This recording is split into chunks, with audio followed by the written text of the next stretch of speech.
उसूलों पे आँच आ जाए तो टकराना जरूरी है। अगर जिंदा हो तो जिंदा नजर आना जरूरी है। साथियों, जय हिंद, जय भारत।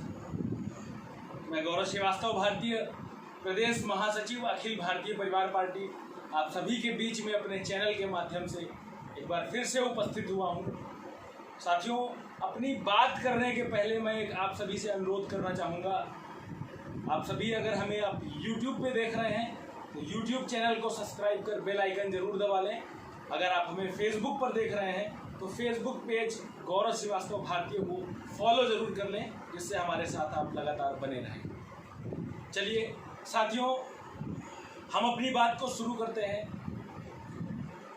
कल 24 मई शाम को 5 बजे 5 मिनट के लिए थाली और ताली का प्रोग्राम।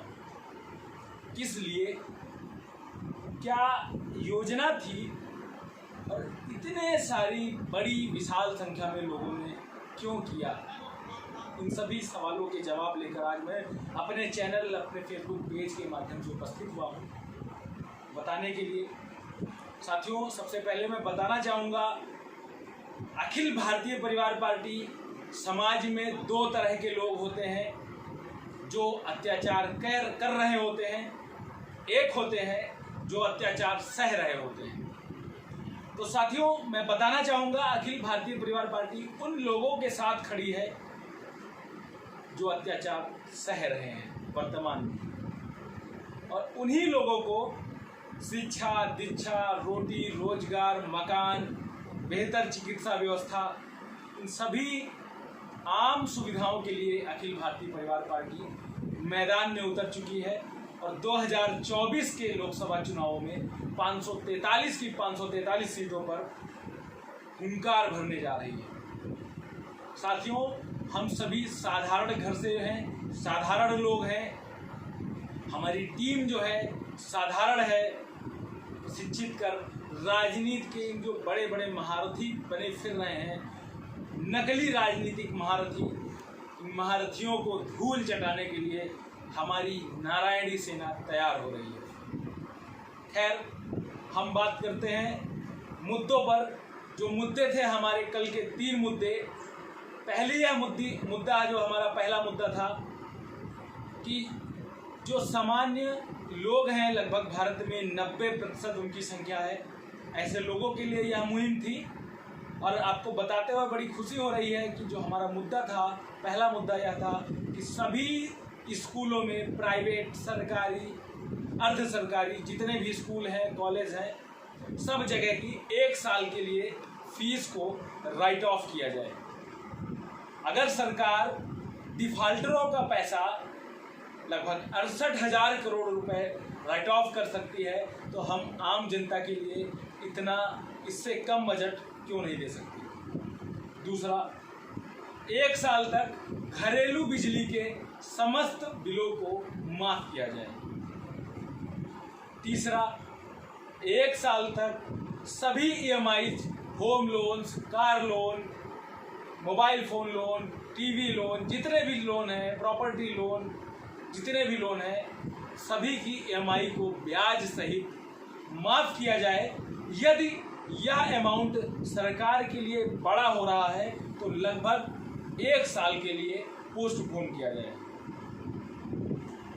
साथियों, हमारी केंद्र सरकार ने 20 लाख करोड़ का भारी भरकम बजट दिया है, लेकिन बजट की जो वास्तविक स्थिति है, हाथी के दांत जैसी दिखाने वाली महसूस हो रही है।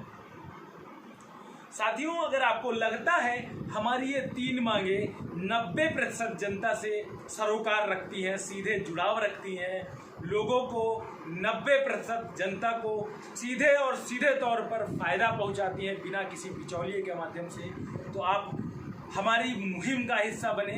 कमेंट बॉक्स में कमेंट करें आप हमारे साथ किस प्रकार से हैं। वीडियो को ज़्यादा से ज़्यादा लोगों तक शेयर करें, जिससे ज़्यादा से ज़्यादा लोगों तक हमारी आवाज़, पार्टी की आवाज़, आम जनता की आवाज़ पहुंच सके। दूसरी बात, साथियों, अगर 20 लाख करोड़ के बजट, जो भारी भरकम बजट था, उस बजट में सिर्फ और सिर्फ 1 लाख करोड़ बजट इस आम जनता के लिए इन मुद्दों पर व्यय किया जाए तो मुझे लगता है 90% जनता को सीधे तौर पर फायदा होगा। उसी के साथ ही साथ सिर्फ 1 लाख करोड़ में ये जो हमारी मांगे हैं, आम जनता की मांगे हैं, जो हमें विभिन्न social media, WhatsApp, Facebook, Instagram, LinkedIn के माध्यम से मिल रही थी, उन पर काम किया जा सकता है।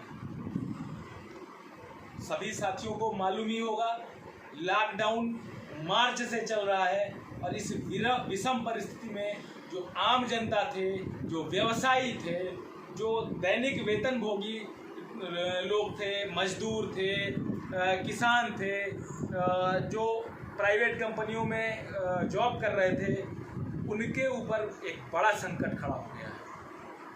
रोटी नहीं है खाने को, रोजगार नहीं है करने को, और सरकार हमें प्रलोभन देती है, हम 6,000 रुपये किसान सम्मान योजना के अंतर्गत देंगे, 500 रुपया हम देंगे इस योजना के अंतर्गत, गरीबों को पेंशन 500 रुपया देंगे।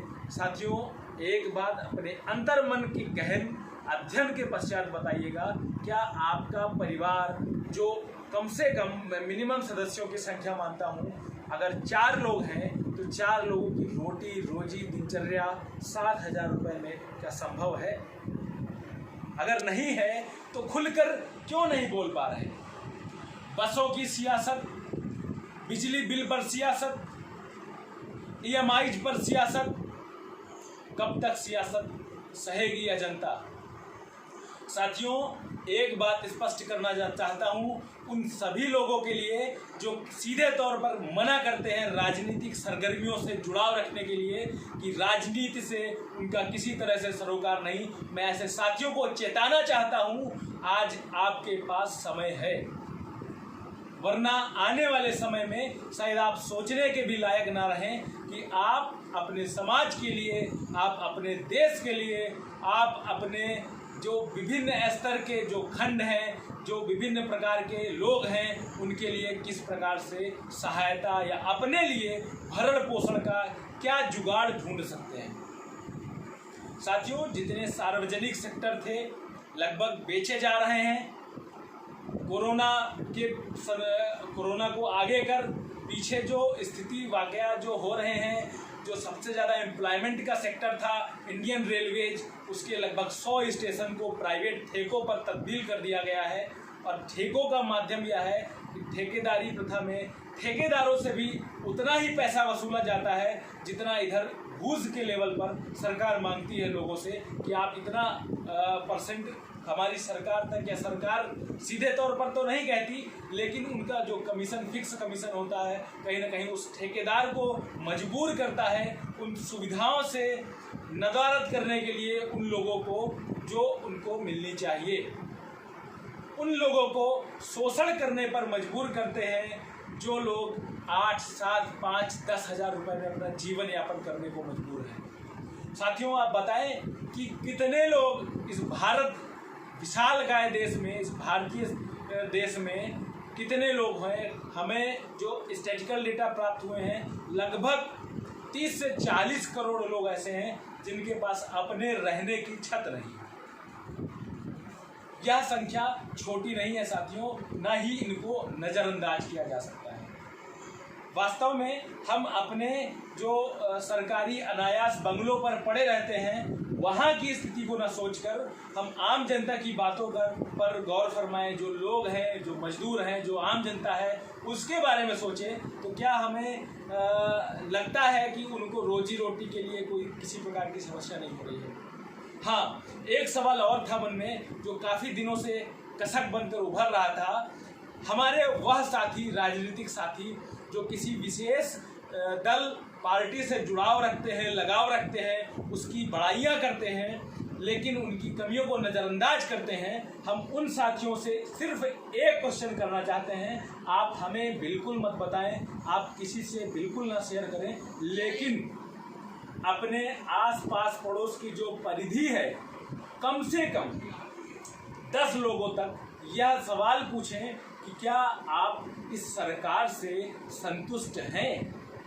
क्या आपको किसी प्रकार की असुविधा नहीं है? अगर है तो क्यों है? उस पर आवाज क्यों नहीं उठाया जा रहा? और अगर है समस्या तो उस पर हम आवाज अपनी बुलंद क्यों नहीं कर रहे? हम अपनी आवाज को क्यों नहीं उठा रहे? एक वाकया आप सभी के सामने रखना चाहूंगा, उसके बाद अपनी बात को विराम करूंगा और उन सभी साथियों को जो हमें फेसबुक या यूट्यूब के माध्यम से देख रहे हैं उनसे एक अनुरोध करना चाहूंगा, कमेंट कर अपनी समस्याओं को दर्ज कराएं। हम आपकी समस्याओं को शासन प्रशासन व केंद्र तक पहुंचाएंगे। जिस स्थिति में हमारी मदद आप तक पहुंच सकती है हम पूरी करने की कोशिश करेंगे। संविधान सभा चल रही थी। बाबा साहब अम्बेडकर से किसी ने प्रश्न किया कि विपक्ष की भूमिका कौन निभाएगा, क्योंकि सरकार पूर्ण बहुमत से यदि आती है सत्ता पक्ष में तो वह तो निरंकुश हो जाएगी। बाबा साहब ने जवाब दिया, यदि सरकार पूर्ण बहुमत से आती है तो जनता का विशेष कार्य होगा या जनता का परमानेंट विपक्ष का रोल होगा, क्योंकि वह अपनी चुनी हुई सरकार को चुनेगी, अपनी पसंद की सरकार को चुनेगी, उसके बाद विपक्ष की भूमिका अदा करेगी। यदि सरकार गलत निर्णय लेती है तो उसके विरोध में अपनी आवाज़ को बुलंद करेगी, और यदि सरकार अच्छे कदम उठाती है तो उसका सहयोग करेगी, समर्थन करेगी। वास्तविकता क्या है साथियों, आप सभी के सामने पूर्ण रूप से रखा हुआ है। देख रहे हैं आप सभी कि लोग कितना लोगों का सहयोग कर रहे हैं, कितना बहिष्कार कर रहे हैं, कितनी अच्छी नीतियों का सहयोग हो रहा है, कितनी खराब नीतियों का बहिष्कार किया जा रहा है। भक्ति भावना धारण करना या किसी दलगत विशेष का हो जाना साथियों आपकी आने वाली पीढ़ी के लिए विशेष समस्या का कारण बन सकता है। इसलिए साथियों आप सभी को सोचना होगा कि हम किस दिशा की ओर बढ़ रहे हैं। क्या हम अपनी स्थिति को सुधारने वाले हैं, सुधार रहे हैं, या हम अपनी स्थिति को बद से बदतर करते जा रहे हैं। आने वाली पीढ़ियों के लिए हम उन संसाधनों के लिए, हम उन व्यवस्थाओं को कहीं ना कहीं उनका सर्वनाश करते जा रहे हैं। इसी के साथ साथियों से एक बार फिर अनुरोध करता हूं, आप YouTube पर देख रहे हैं तो चैनल को सब्सक्राइब करें, बेल आइकन जरूर दबा लें, जिससे हमारा आपका लगातार जुड़ाव बना रहे, और ज़्यादा से ज़्यादा वीडियो शेयर करें। फेसबुक पर देख रहे हैं तो पेज को फॉलो करें। इसी के साथ गौरव श्रीवास्तव भारतीय का आप सभी को जय हिंद, जय भारत।